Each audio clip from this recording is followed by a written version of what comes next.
Hello chess lovers, Student here, and in this video I want to take a quick look at an interesting game played between Austrian chess master Rudolf Spielmann and first women's chess champion Vera Menchik.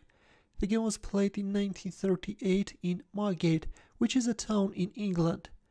In this game Spielmann had white pieces and he opened up with e4, to which Menchik answered with e6.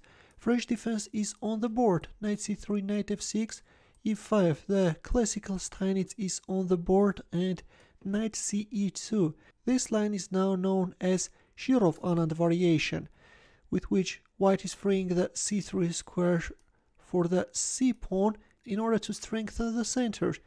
And this is a line which Anand was employing successfully.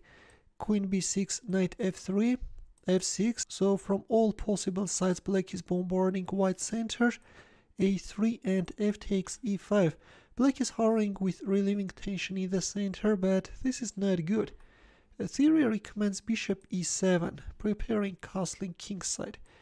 If h3, then castling kingside, after which white is switching his rook into the game from the third rank. This is how the line goes, but instead we see f takes e5, f takes e5, and this time we see c takes d4.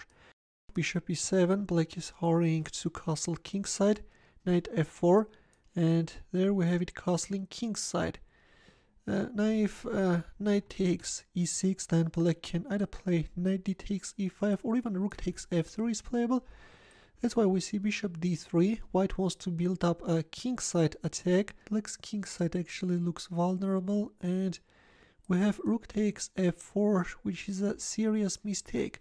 Instead it was better to play rook f7. Move away the rook from f8 square in future in order to meet knight e6 with knight takes e5. But instead we see this strange looking exchange sacrifice, which doesn't give black anything. Moreover, after this sacrifice black is getting a lost position. Here white castled kingside. We see knight f8 and bishop g5. White is first removing black's dark squared bishop, after which white knight is occupying a very aggressive attacking square. And now queen h5 can be a threat, or queen f3. Both are going to create problems for black. Queen takes d4 check. Black is winning white central pawn, but who cares about it? Well, you can keep on winning white pawns, but in this case queen h5 can follow, and there is no defense, you know. If here, then rook takes f8, and then rook f1 is coming. Yeah, it's over. Black king can't survive. So in the game after king h1 we see bishop d7. By the way, you can't even win white pawn with a knight. This time bishop takes h7 will win. Black tried bishop d7, but anyways there comes queen f3. Knight takes e5, and it looks like that with this move black covered the f7 square, but after white's next move black resigned. If you wish you can pause the video and try to find the mating line for white. Ready?